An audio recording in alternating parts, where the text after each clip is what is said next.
మనకు రెక్కలు వచ్చాయి కదా అని ఎగిరెళ్ళిపోతే వాళ్ళు నడవలేక అక్కడే ఆగిపోతారా. మనం సంతోషంగా వాళ్ళ ముందు తిరుగుతుంటే వాళ్ళు మన ఊహల్లోనే బ్రతికేస్తారు. మీ దారి మీరు చూసుకొని హ్యాపీగా వెళ్ళిపోతే ఆ ఒంటరితనం భరించలేక ప్రాణం ఎప్పుడు పోద్దా అని వాళ్ళు ఎదురు చూస్తూ ఉంటారు. తల్లిదండ్రుల విలువ వాళ్ళని పోగొట్టుకున్న నాకు బాగా తెలుసు.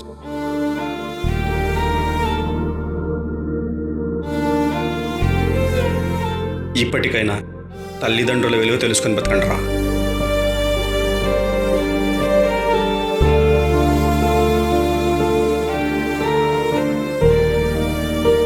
నీకు మంచి టాలెంట్ ఉంది నాన్న, నీకు ఎక్కడైనా జాబ్ దొరకద్ది, దానికి ఇంత బాధపడాలనా? ఇదిగో అన్నం తిను, నీ వెనకాల నేనున్నాను, అన్నం తిన్నానా.